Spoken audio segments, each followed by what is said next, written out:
it's like 20%. Okay. I think, yeah. So good afternoon to all. And good morning to some others who are in different time zones. Welcome on the third day of the conference Diaspora Flet 2020. The conference is organized by Germin, one of the leading nonprofit on Albanian diaspora engagement in partnership with Global Albanian Foundation. And we know that the aim of this conference is connecting Albanian industry professionals, businesses, communities, activists, and experts from all around the world to reflect on diaspora engagement in the past 20 years and to explore its role in the next 20 years. And precisely this component about the future is what we're going to discuss today, about the future of remittances. Before we start our discussion and I introduce you with our panelists, I would want to just give you a brief introduction about the topic on some of the points that we're going to tackle, as well as, and then we're going to start the discussion, and at the end we will have time for your questions. So don't forget to put your questions in the Q&A tab, which is on the right of your page. Thank you again all for joining. So this topic about the future of remittances is of high importance because we know that Kosovo and Albania both are highly dependent on remittances, receiving more than 15% and 10% of GDP on annual basis, respectively. We know that remittances are counter-cyclical, so they ensure families back home in the countries that they receive the remittances against economic shocks, supporting and smoothing their consumptions. Besides that, remittances also finance trade deficits and are a source of tax revenues for governments in these countries that rely on value-added tax, for instance. The COVID-19 pandemic, however, has crippled the economies not only of countries who are poor, but also of rich countries. Yet, for many low-income countries and fragile countries, like, for example, Kosovo, the economic shock will be magnified if we see that there's loss of remittances. That's why today we're going to try to tackle this point, and we're going to ask the question on how did the crisis actually impact the volume flow of remittances, and what can be done in this regard if we see that there's an impact that has been done in that sense. Besides that, we're going to talk about something else today. We're going to try to tackle the channels from where the remittances come. So we know that people use different channels to send money back home. So ranging from those that are physical transfers of cash, so coming from the country of where immigrants work and sending them physically back home, and until to the more advanced ones, which are like even through bank transfers. According to the 2019 data of the Central Bank of Kosovo, a fairly high share of cash remittances goes through money transfer operators, or MTOs. A small percent through banks, and then the rest come physically. The similar trend is seen also in Albania, where 57% of remittances are transferred through MTOs and very little by banks, and then the rest are by immigrants itself. So even though the channels have been since 2010 formalized, still we see that a lot of money is being brought home like through cash. So the question is that we're going to ask today: how is this trend of the channels that are being used for remittances changing, especially now with COVID-19? And lastly, we're going to try to tackle more on this, which can be connected also with the channels about the digitalization of remittances. So across all industries, but especially in the financial services, we have seen that customer expectations have been driven by technology. So digital remittances are also part of this and are contributing to having a broader financial inclusion as well as financial integrity objectives being reached more. So we're going to try and answer this question: how is technology changing the remittance industry? So these and some more questions are going to be discussed today by our amazing panelists. So the first panelist, which I'm going to introduce, is Ms. Stela Shkodrani, Chief Operation Officer of EasyPay. Welcome. Thank you for joining us. Ms. Sonia Plaza, Senior Economist at the World Bank and co-chair of Global Knowledge Partnership on Migration and Development. Welcome, Ms. Sonia. And last but not least, Ms. Holti Banka, specialist in the finance sector of the World Bank in Washington, D.C. Welcome. Thank you for joining us. So I want to thank all of you for coming and finding time out of your busy schedules. And I'm sure also the participants here today are excited to listen to your perspective, since you come from different parts and sectors on these questions that we're going to try and answer today. So without further ado, I want to dive into these questions, and I want first each of you to discuss about the past, since this conference, this panel is actually about the future of remittances. However, I want to discuss a bit about briefly on the trends of remittances in the past 5 or 10 years, without focusing on the current happenings and also the future, from the perspective of your organization, institution, or sector that you represent. So we're going to start first with you, Ms. Stela. Can you hear me?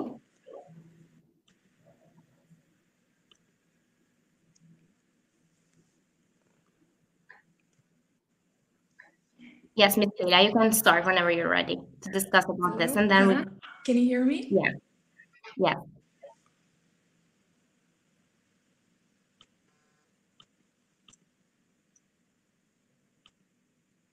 Okay. Mr. Holti, can you start discussing until maybe the internet of Ms. Stela becomes stronger, and then we can continue. Thank you. Sure, Hana. Faleminderit përshëndetje. So allow me first to thank the organizers for extending the invite, and it's a pleasure to share the panel with fellow Albanians and beyond who are experts in their respective fields. And I would like to acknowledge Albanian diaspora wherever they are in the world, especially those that maintain ties with the motherland despite distance. To get back to the topic, just to provide some context, I would like to share a general perspective based on my work at the World Bank in the context of digital payments and remittances, which obviously it's a part of payments in the Balkans and beyond. As we all know, remittances have gotten special attention, especially during the COVID pandemic. But even beyond, one of the things that we have seen is actually the fact that remittances have essentially overtook other income flows, including foreign direct investments and official development assistance, in some cases even net exports. So essentially that constitutes remittances as the main kind of most significant income flow for many countries around the world. Now, Hana, you already mentioned some data, including the significance of remittances for Albania and Kosovo in terms of their GDP, right? So for Albania, it's estimated about 10% of the GDP. For Kosovo, at about 16%. Obviously, there's some slight fluctuation from year to year, but nevertheless, it's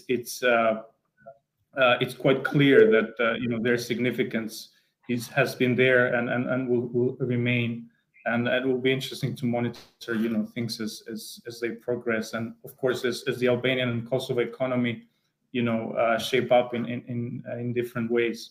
In terms of channels, again, as you mentioned, what we see so far is that the majority of remittances are mainly channeled through the so-called money transfer operators, MTOs.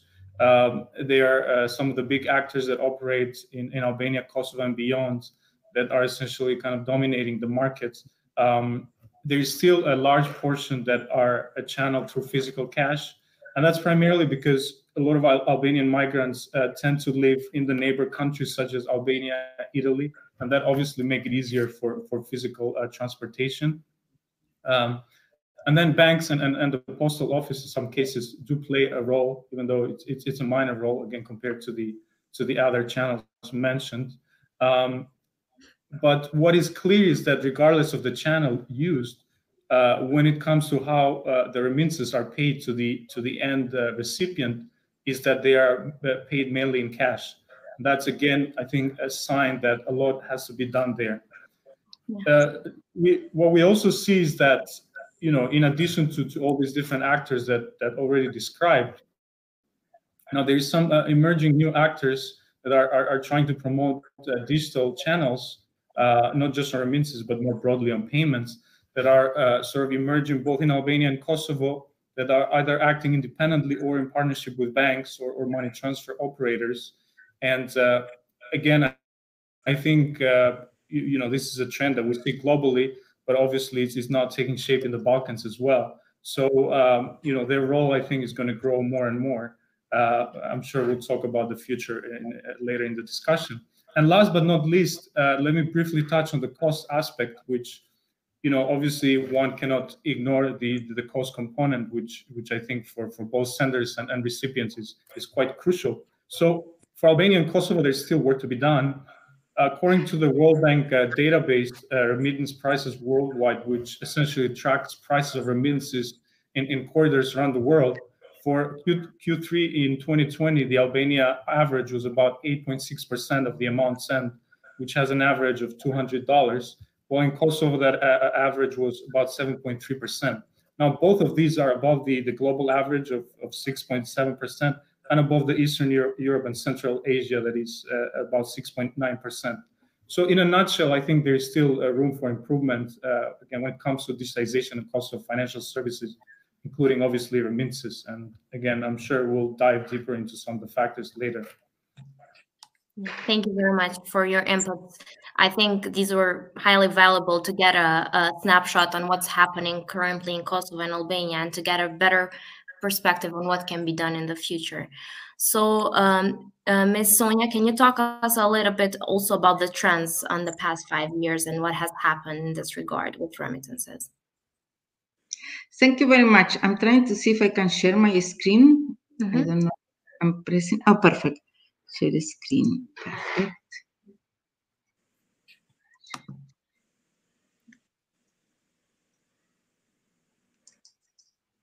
Doesn't allow me to share.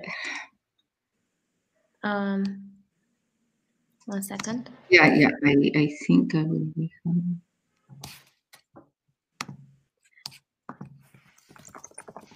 Yeah. Let me see. Yes. You see it? Yes. Okay. Good afternoon. Yes, thank you very much. First of all, a big good afternoon, good evening, good morning to all the diaspora, Albanian diaspora. Thank you for the organizers to having invited me to this great conference. As Hana has mentioned, I work a lot on the diaspora, the different diasporas around the world, and on the topic of remittances. But today I will talk about the future of remittances. Just to, as my previous colleague was saying, let's give a context. Why is important the context? Because I think the Albania and Kosovo and the diaspora have a huge potential to tap to the diaspora, but we have to have a context a little bit. What is the profile and how we can define the product? So almost everybody knows that more than 1 million, it's more than 1 million, and it's almost 43% of the population is outside from Albania.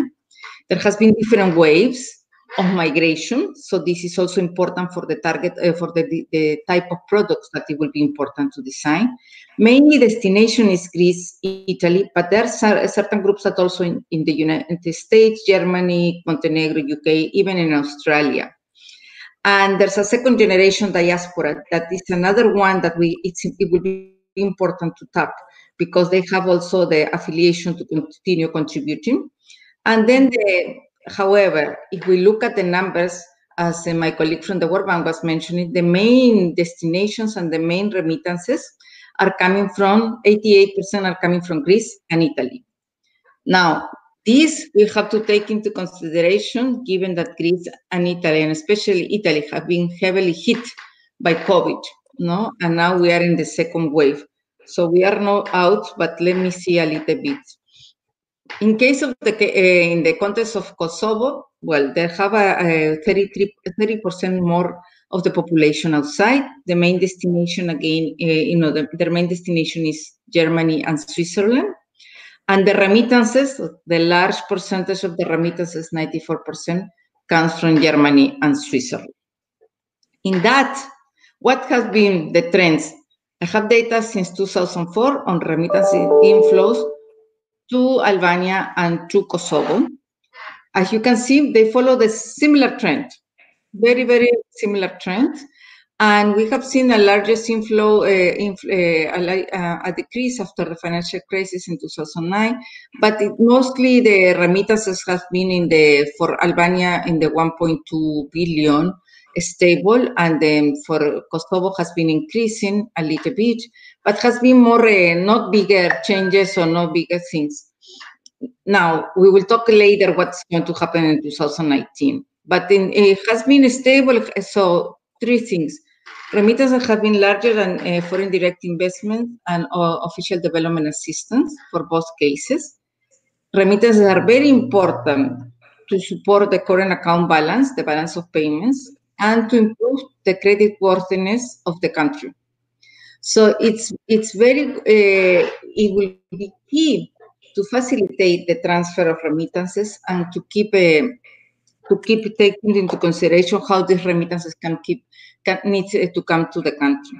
Now, one of the things to take into consideration is the segments, the profile. The majority of the migrants mainly are male. For the two things, Albania has a little bit more female, but they are more male, and then the majority of the migrants are in the working age population. Yeah. So if we wanted to tap to the remittances and also facilitate financial inclusion and financial sector development in Albania and in Kosovo, it will be important to look at the type of different products that can be used to use these remittances. So that's from the point of view what was happening. In terms of the cost, remittances costs, as my colleague was saying, are completely high. It's very high because remember that the SDG, the Sustainable Development Goal 10.C.1, it says that we have to reduce remittances costs up to 3% for 2030. For Albania and for Kosovo, and I will show a slide on what happened now after the COVID. The costs are double and are very high compared to other costs in the region. And then we are talking next neighbors, no? It's not that the remittances have to be traveling around the world to reach Kosovo. Given the new technologies, I think that we have to think why the remittances costs are so high, and what Albania and Kosovo can do to reduce these remittances. There's a lot of potentials. I will explain a little bit more on that in the next session. But in terms of the trends, costs are high. There's still a lot of barriers, and there's a need to increase competition on the remittances service providers. And I think that we have a huge potential opportunity now with COVID that we have to move a lot of these channels to digital. Over to you. Yeah, thank you very much. I think these also visualization were very helpful for us to get even a clearer idea on the trends that are happening, especially in our countries, Albania and Kosovo. So, Stela, can you also briefly discuss about this issue, about the trends that are happening in the past 5 or 10 years, like from the perspective of the sector where you work? And then later on, we can dive more into those questions on what can be done in the future and what COVID has brought us into what situation in that regard. Yes, please. Thank you. Yes, definitely. So talking on behalf of an MTO, a money transfer operator, but as well as an electronic money institution like EasyPay is. So the perspective as in historical values, we have seen the same trends that Sylvia shared with us and Holti discussed about. We reached, as Albania and Kosovo, we did reach a peak. The highest peak was in 2008, where the inflows of remittances were the highest. And then we saw that there was a decreasing, a regressive level up to 2013. And then we saw again that these trends were rising and we reached high levels for 2019.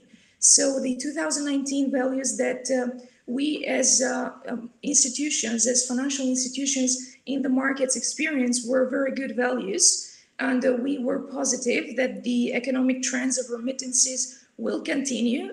They will provide sustainability, and there are good subsidies to the needs of the Albanian and Kosovo people. So what happens on the other trends, on the main topics that were discussed by both the other panelists as well, is that we're seeing that there are emerging trends and innovative products on the digitalization. EasyPay is one of the key actors in market in Albania on financial inclusion, and we're trying to educate the market a lot on what options are there offered on the digital side. But still, we can discuss in the further sessions as well, what are the key challenges? The main challenge continues to be the cash-based and cash-focused society. So still, the Albanian and the Kosovar person, they are attached to cash. They want to see the physical money and have it being transmitted into the system. Now we're trying to educate the market that there are further options, there are other pricing, because pricing is key sensitive to the customer as well. So on the other topics, so the main, we discussed about the trends, we did discuss about the products, what type of channels they could be channeled through, but as well it's a discussion about pricing. So pricing continues to be high. There is a trend and there is an aim for all our institutions to try to bring this pricing down and reach the goals of the, as being set, the 3% is very courageous and very difficult to be attained in a very short time period, but we're all working towards there. And in the further sessions, we will discuss what we're trying to do and what are the key challenges. Actually, they're making the span longer in time. I want to mention as well that not only in 2008 that we had the peak that was reaching remittances, but we did reach that even in 2019 because we had the 2015 exodus. So more people from Kosovo and Albania are leaving our countries in order to go and work abroad, and they are bringing the money back home. So we will still see the increasing in the values. The challenges will still be there, but we're trying to cope with them. And one of the key challenges right now, as in the short term, is the COVID situation. And we will talk just in the next session that what are we actually facing and what we're trying to do as a financial institution. Yeah. Thank you very much for these inputs. They are of high importance, and like they just make us shift to this other topic, which we're going to discuss today, which is about the pandemics and how the pandemics has shaped the flow, the volume of remittances in Kosovo and Albania specifically. So since we talked about the past a bit, now let's focus on this in the present. And we know that while remittances usually tend to be resilient during downturns, and we have seen that in economic shocks that happened previously in the world. And they, as I said earlier, they are like counter-cyclical and serve as a shock absorber. This might not be true this time. And during IMF and other international organizations have predicted that this might not be true. However, you all mentioned that this is not the trend that we're seeing nowadays. So the question to you is, can each of you discuss whether pandemics has had actually an impact on the volume of the inflow of remittances from the lens of the organization and institution sector that you represent? And also, if there was an impact that the pandemic did, what are some of the key actions that need to be taken in order to avoid further drop in the flow of remittances or the volume of remittances? So to change a bit the order of the discussion, I will start first with you, Ms. Sonia, and then with you. Thank you. Okay, thank you very much. Let me share again. Okay, share screen.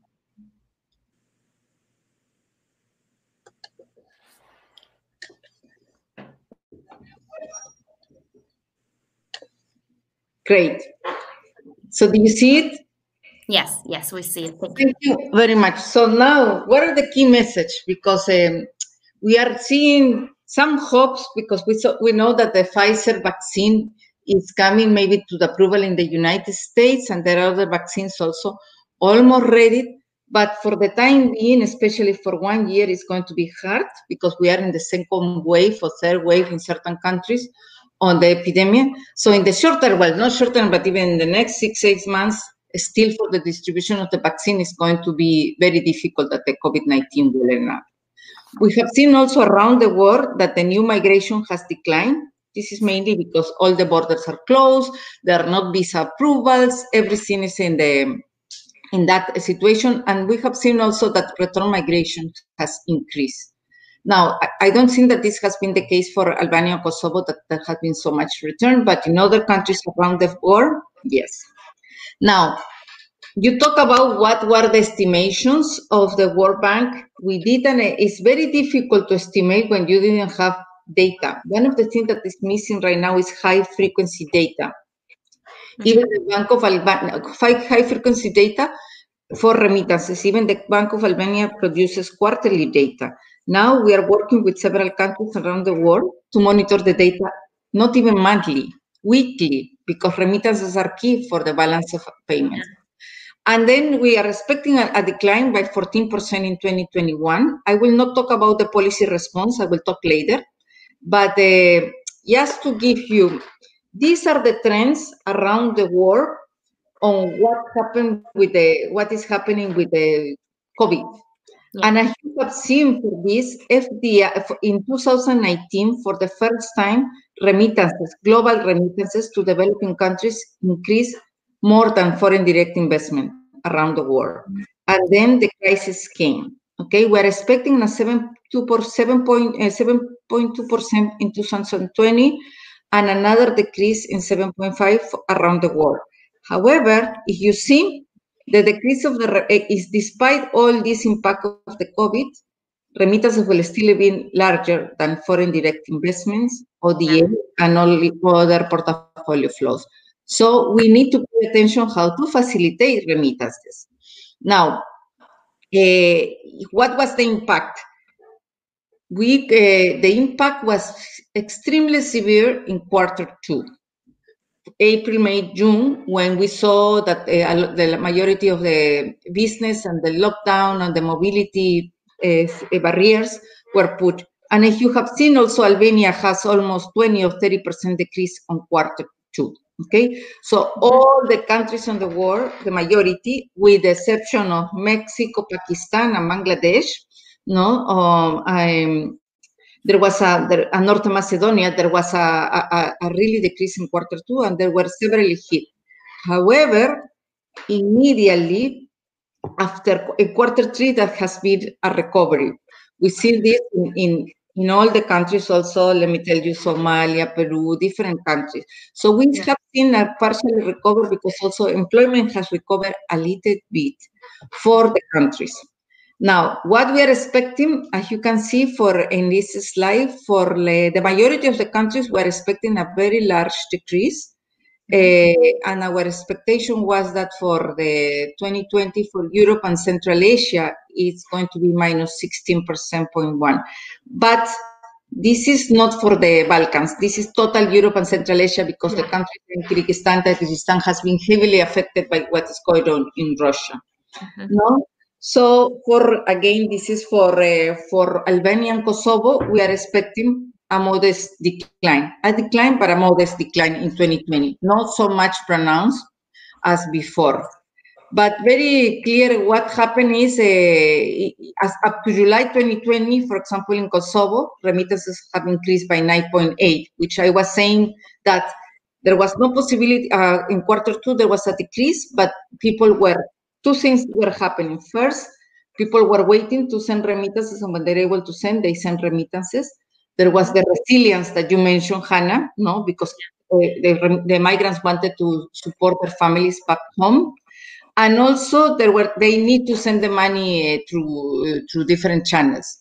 And there has been now a shift of channels also. Before, they were sending with family, friends, and now 47% of the people in Kosovo have moved to formal channels. And the compensation of employees also has increased by 8% in June 2020. So then when jobs market has opened a little bit more, they were able to get work and they were using compensation of employees. Now, for Albania, it has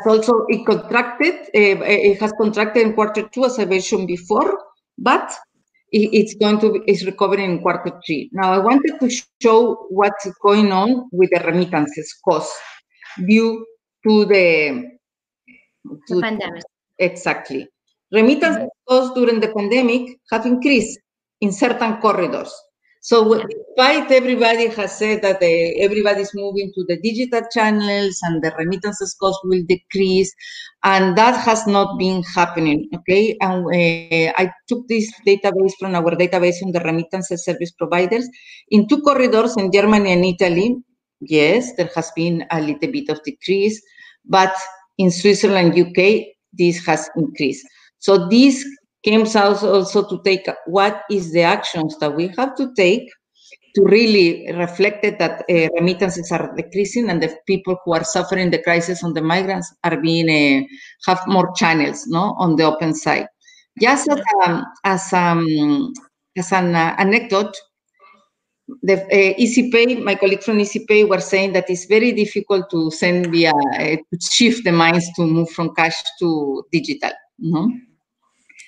And it's very difficult in the sending side and in the receiving side. Yeah. So that's why we have to take into consideration, because, for example, I send remittances every month to my home country. No, and then I used to go to the Safeway, my store, take my cash money, then I have an opportunity to talk with the migrants and send the money. This time, for the first time in my life, I have to use digital, no, web. I use the 3 largest companies, okay? Do you know, was it possible? One, they wanted to get my credit card and store it. I said no. The second one I sent, it was good. And then the largest one that I sent, do you know how long it takes to reach the money to Peru? $200. It took 5 days. They debited my account the next day, and then it takes 5 days to be delivered into Peru. So the digital, despite that they say that it's fast or something, sometimes it's not working. It depends on the country. So this is related with the payment systems, it's related with the banks, it's related with which the agencies are there. And then to ask my mom to go, who is over 80 years, to go and pick it up, no way, because it's COVID. So it depends how digital it works and how the interoperability of the different systems works as well. Over on this, an overview of what happened. I can talk more on this. Okay, thank you very much for these. Were very helpful, and also the anecdote was something. It's good always to have your own story to make a point. So, Ms. Holti, can you also talk us about this a bit more, and then we will continue on the part of the digitalization and talk more on what is being done in that regard. Sure, Hannah. So I think, broadly speaking, remittances have been affected, obviously, by the pandemic in both direct and indirect ways, and from sort of different angles. And again, we have to always keep in mind not just the receiving countries, was said before, but also what is happening in the sending countries. And I saw some questions in the chat that were asking why those fluctuations. And again, one of the reasons is because we have, again, to sort of see what is happening on the ground in the sending countries, right? The realities might be very different in those countries. And in some sense, those different circumstances and realities dictate on the cost in some sense, but also, again, the speed and other sort of, ways that the money is going to ultimately reach the end country.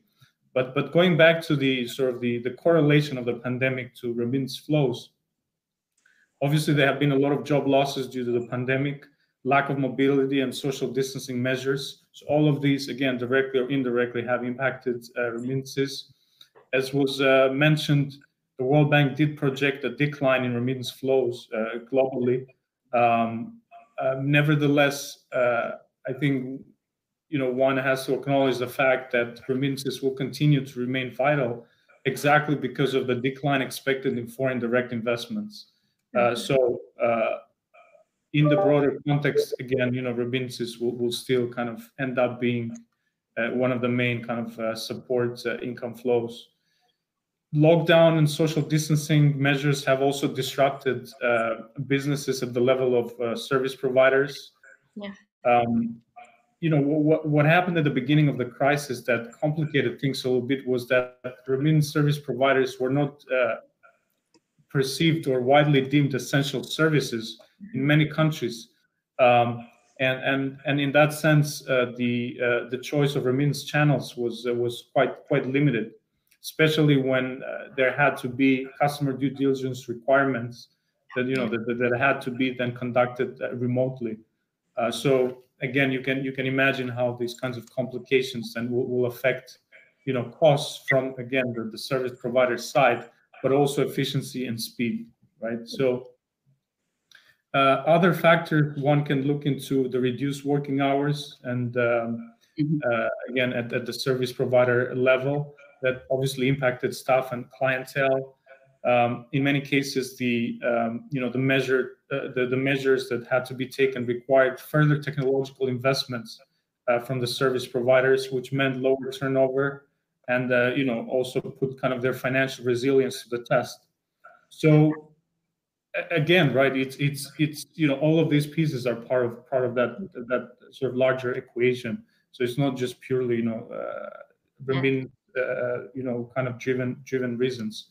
Now, the good news is both for Albania and Kosovo, remittance services did not face any interruptions throughout the pandemic and the crisis, which is obviously good news compared to other countries around the world.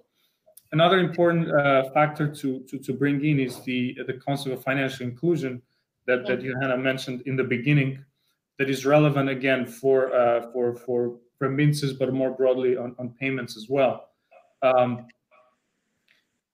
When we talk about financial inclusion, again, there is primarily the so-called underserved, population segments and communities that are disproportionately affected, right?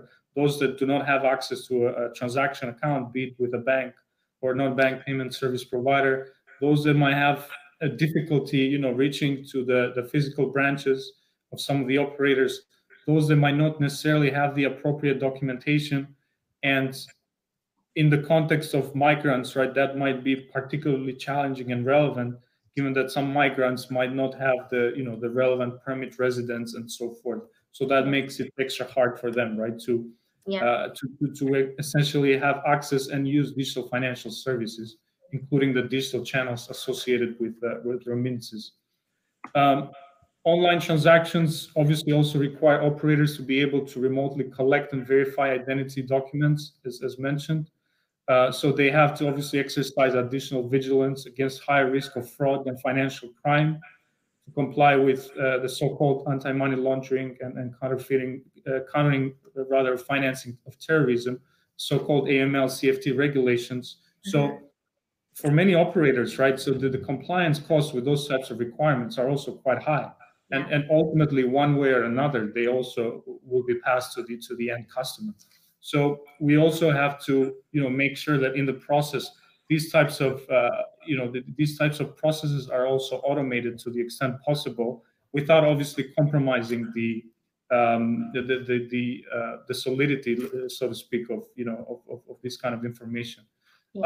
So in a nutshell, right? So again, really, is a broad set of factors that has contributed both to the wild, in some cases, fluctuations of remittances, in terms of flows, in terms of costs, and in terms of speed, that the pandemic has rather highlighted. But as was mentioned before, I think we have a golden opportunity here with COVID to again move towards the more efficient digital methods, while again, right, not compromising the the safety of the processes. Yeah, thank you very much. Thank you. Now, I just want also, Ms. Stela, for you to discuss a bit about how COVID has impacted the volume of remittances, and then start like turning it also on the point that also Mr. Holti mentioned about the technology, the rise. So maybe the silver lining of this pandemic has been this digitalization of remittances. So after you discuss a bit about the impact of the COVID on the sector of the MTOs that you represent, also like start discussing on how the technology is actually changing the remittance industry. So is actually the trends going to change in the long term, or is it something that is happening just for now? Like maybe it's something that we are just seeing for now, and it's not going to be extended in a longer time. So what are some of the key measures that need to be taken to boost that for us to continue? And then we will continue with Ms. Sonia and Ms. Holti if there's more discussion points left in this regard about the digitalizations. Okay, so what agreeing in the topics that were discussed by Holti as well as Ms. Sonia, EasyPay as well, and overall Albania, we did experience a decrease in the first 2 quarters, so up to Q2, for around 34%. So we went declining. But what happened, and it's very interesting because even the analysis that has been performed by the panelists, it's actually the real data that has occurred in the real world too. So what has happened is that many MTOs, especially the bigger ones, we experienced a 15% increase from the end of Q2 up to the first month of Q3. So in practice, we did experience the increase in the remittance at the moment that the economy started to open up. So we saw that there was a total lockdown, which affected mainly the most countries that we receive remittances from, especially regards to Italy, Germany, UK, France. So the main key corridors were affected. And then afterwards, once they opened, we started experiencing the remittance inflows again. And what has happened with the EasyPay RIA money transfer case, so we are an official partner of RIA, which is the third operator global. What happens is that if we take into account the month of September, as in year-by-year increase, we experience 2.5 times higher transactions, remittance inflows in the country, which means that the growth is there. And the key factor that we actually give this applause to is the pricing. We tend to operate as the cheaper operator in the market in the remittance inflows. People right now, especially with the COVID situation, they are very price sensitive.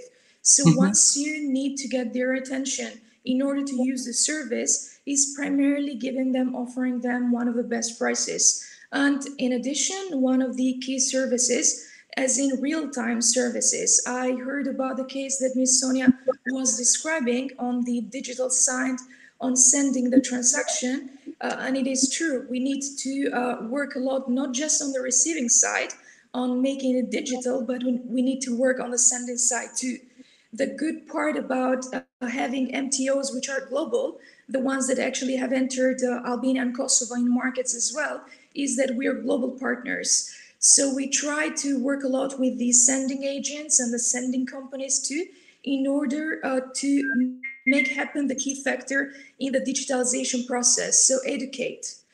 This is what we're trying to do in the past 10 years in Albania as a financial inclusion player in the market, so trying to educate the customer. In fact, we have an electronic wallet, so we're saying to the customer, you can simply register with an electronic wallet, and we try to target a lot, even the target group that Holti was discussing, the underserved. So the remote area customer, the customer that is in a certain way unwanted by the bank, if I can use the term.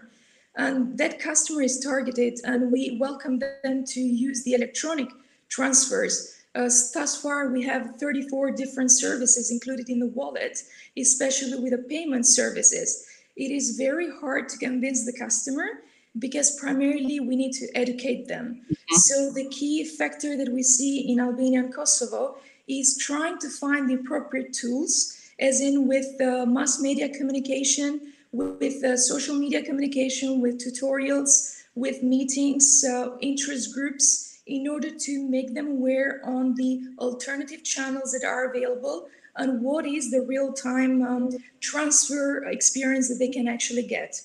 And on the other side, it's very important that we show them the pricing. So being transparent about pricing and trying as in group to aim on the lower pricing, that is a co-joint target that we have to have as MTOs in the market. And then what are the challenges actually in order to receive this is that we try to get the lower pricing, but on the other side, we're faced with the high cost in paying in euros in banks. So if we want to aim to have digitalization as in full, we need to check possibilities on banks lowering the cost on transferring money to euros in bank accounts. We need to check possibilities that financial players like ours, so financial institutions, become part of all the financial groups, as in financial clearing houses. So in January, we're aiming to pass the PSD2 in Albania, and financial institutions are key members of that. So we're hoping that the interoperability is the key factor that will have this turnaround as in pricing and solution provision too. So digital is a key opportunity to be tackled, and there are key factors that need to move along together in order for this to make it happen. But it is definitely not a short term, but neither a long term. So what we need to do is that once we have joined the Bank of Albania Central Bank's regulations, their education to the market, our education as players to the market, and all together with the pricing analysis and changes that are coming from the banking side as well in the interoperability method, then afterwards it would be much simpler to tackle the digital side. So definitely opportunities there. We need just to move the appropriate tools to get there. Yeah. Thank you for these, and also for showing how, like from your perspective, especially because like you and your like company have been living through this, it's easier for everyone to understand what's the current stance on this regard. So since Mr. Holti a bit mentioned about this digitalization, Ms. Sonia, we have a couple more minutes to discuss about this, and then we can start answering the questions that we got. Some of them we have already answered, but we will try to answer in the last 10 minutes the other ones also. So we have like a couple of minutes for you also to discuss about this digitalization, and then we can return to the questions. Thank you. Do you see that? You see? Yes. Well, just to be very clear, what are the measures that the bank has mentioned, has done, and we're proposing first of to facilitate remittances given this COVID. The United Kingdom and Switzerland, together with the World Bank and other partners, we have make a call to action to facilitate remittances in case of crisis. And one of the things that we say is that declare remittances service providers as essential services. And this has done by UK and certain countries in Italy, and also in the receiving, because it was mentioned, everything was closed. So that was a problem. Now, the other issue, and it has to be done, is the MLCFT, no, to simplify, especially when they're sending online and mobile money transfers, based on a risk-based approach, because what's happening is that several of the migrants also, several of the people don't have the identification. So is there a way that we can use another channels? That's the thing. Now, we have to mitigate the factors that prevent customers or remittance service providers of digital remittances. One of the things also that we're trying to work, and then is doing some financial campaigns or literacy campaigns with the diasporas abroad, also to make sure that they know how this digital, because remember, some of them, they are not able to access to the IDs. They are maybe undocumented, so they cannot go to the banks. You need your ID. And also in the receiving side, so in Albania and Kosovo, the vulnerable populations, especially the elderly, they are not able to have the wallet or the kind of things. No? So how we can include those?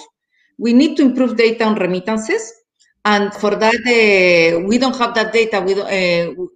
We need monthly and weekly data. So we are creating the International Working Group on Improving Remittances Data, and we invite Albania and Kosovo to be part of this.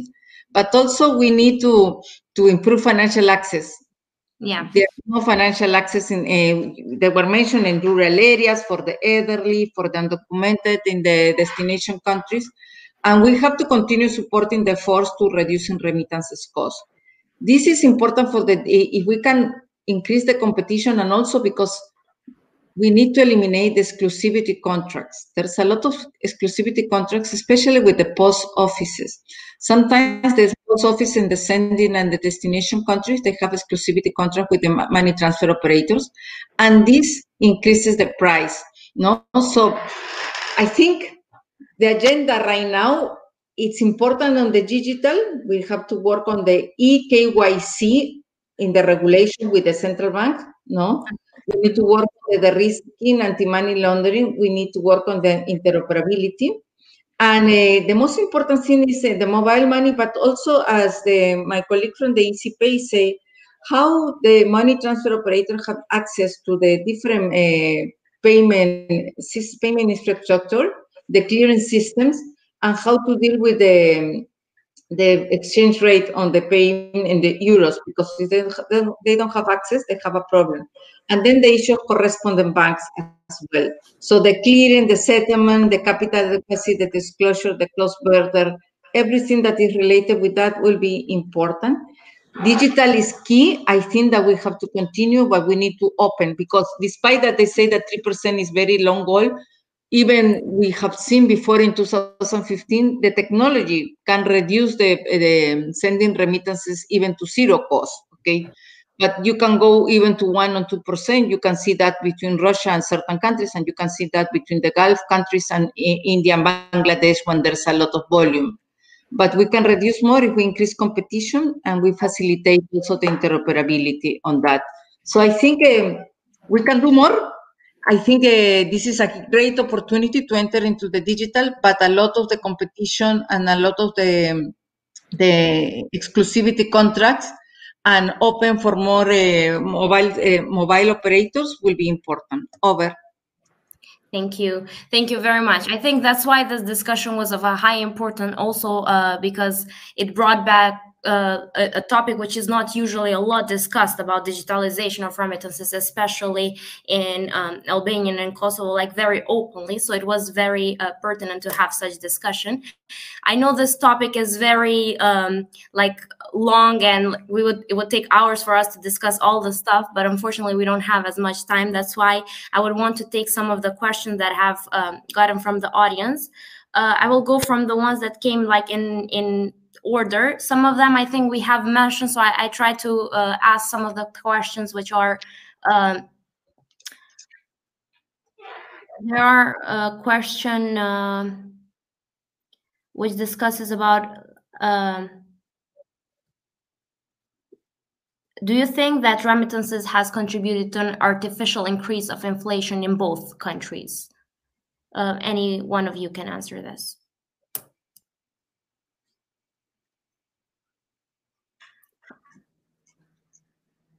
Well, I think one has to look at how those incoming remittances are then being absorbed by the economy, right? So I think one has to look at if they are going for particular purposes, particular types of investments, meaning being absorbed by the real economy, or just sitting in banks. So I think that ultimately will tell us a bit. I don't have kind of handy data on how the remittances are being used, but I think one has to look into those factors to then determine if it's really contributing to inflation or not. Okay. Let me also share with you what are the downsides of the remittances. Okay. Mm-hmm. So the downside of the remittances, large remittance flow may lead to currency appreciation, and adverse, but this affects on the exports, because if we don't invest in productive investment, they have many large inflows, and then it makes us not so competitive in the exports from Albania, from Kosovo. But the sterilization of inflows may not be the appropriate policy response. There has been also said a lot that the remittances may create dependency, but if the country, so remember, remittances is not the panacea for solving the development issues. As a countries in Kosovo, in Albania, even in my country in Peru, we have to try to continue growing, increasing the productivity, and the remittances will stop coming. Remember that Italy was a country that received large remittances inflows before, and now by the country, remittances are being sent out from the country. So that's what we should be doing. And then the other downside is the remittances channel sometimes, I don't think it's true, but they can be misused for money laundering and the financing of terror. So that's why we have very stringent AML, CFT. But mainly remittances really are supporting the families, So that's why it's the most important thing. They're the lifeline for several families. Over. Thank you very much for this. If I can add just one point. Yes, I would agree when we analyze the data on our customers. So even checking by the medium values, the average values of the remittances that we get, they are definitely not the main cause of the inflation, because the main purpose of getting a remittance And the cities where they mainly flow into, they are the main towns that actually they need the help from family members, and they are mainly for daily use. They are not sitting in banks because that is why the highest proportion of the remittances inflows from MTOs, and they're actually being taken as cash in order to be used in daily use. And the main cause and reason in remittance passing is usually family assistance. So that is the main cause that is being used. It's either medical expenses or family assistance. So the main customer is getting it in order to use it for the daily habits, and not for having them being sitting in the bank because the values are not as large, or they are very minor, the cases where they actually take them in order to have some investments in their housing. So these are the main causes when we perform analysis on the customer base. Thank you. And I think there was an important question that asked about the role of government and central bank, which I think it's important to touch on. If I may briefly respond. Yeah, definitely. I think the reason why, I mean, you need government and central bank, because again, remittances have to be viewed in the larger context of national payment system reforms, right? And then the role of the central bank is crucial because they are the main regulator. We briefly talked about both Albania and Kosovo aligning their legal regulatory frameworks with that of the EU. PSD2 Transposition Payment Systems Directive is a very good example, but there's a lot of other regulations that Albania and Kosovo are aligning. And the World Bank actually, coincidentally, is supporting both countries in that respect.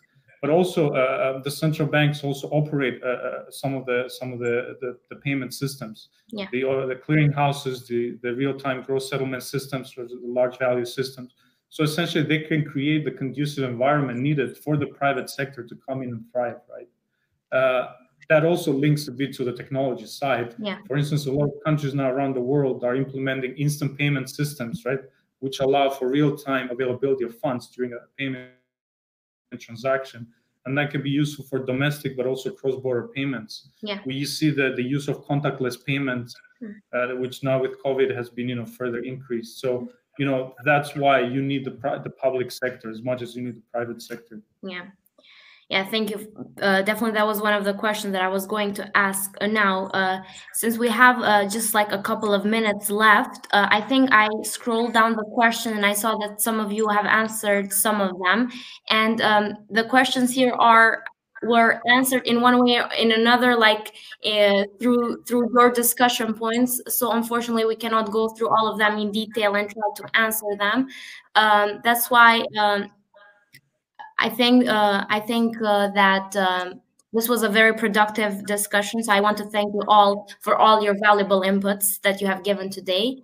I'm sure that people are going to leave with a lot of thought and a lot of ideas on what's going to happen in the future about remittances, and what are some of the key goals that Kosovo and Albania have for the future in order to make the volume of remittances more stable and more accessible in the digitalization stance.